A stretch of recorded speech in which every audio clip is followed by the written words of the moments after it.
কি করো? বন্ধুদের সাথে তোমার না ভুলে আসলাম, আফিসের সাথে আড্ডা দিব। বলছো তো কি হয়েছে? জিজ্ঞেস করলে ক্ষতি আছে? না, ক্ষতি থাকবে কেন? হোয়াট এভার, বলো। না থাকো, আড্ডা দাও, পরে SMS দিব। ঠিক আছে, টাটা। আচ্ছা টাটা।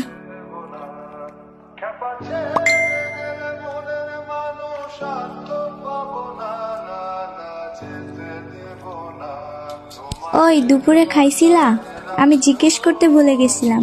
হ্যাঁ, খেয়ে তারপর 5 মিনিট রেস্ট করে তারপর আসছি ওগো কাছে। তুমি খাইছো? হ্যাঁ খাইছি। শরীর ভালো আছে তোমার? হ্যাঁ আছে, আলহামদুলিল্লাহ। তুমি সুস্থ তো?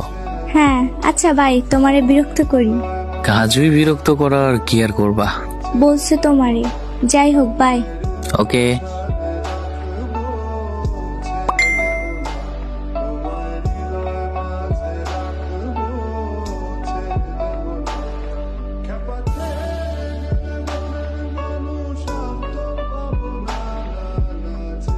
আশিক।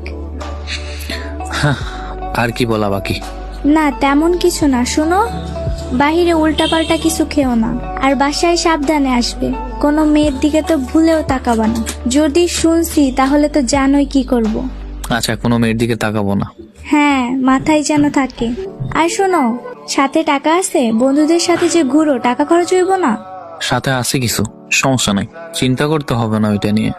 আচ্ছা, তোমার বিকাশে 500 টাকা দিই, তুলে নিও। আরে না, প্রয়োজন নেই, টাকা আছে। আচ্ছা, ওটা রেখে দিও। আমার সাথে দেখা করলে তখন আমারে ফুচকা ঝালমুড়ি খাওয়াইও। ওকে, চিন্তা করতে হবে না ওইটা নিয়ে। তাহলে আড্ডা শেষ করে বাসায় গিয়ে আমাকে SMS করবা, নয়তো টেনশন করব। ঠিক আছে, বাই। Allah Hafiz. কেয়ার করার ক্ষেত্রে মেয়েরাই সেরা। স্বার্থহীনভাবে ভালোবাসার ক্ষেত্রে ছেলেদেরকে টপকে যাওয়া সম্ভব নয়। ভালোবাসা সুন্দর যদি একজন আরেকজনকে বুঝতে সক্ষম হয়।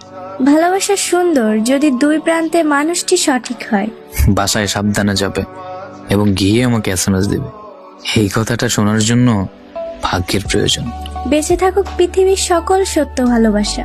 বেঁচে যাক মিথ্যা শহরের মিথ্যা ভালোবাসা।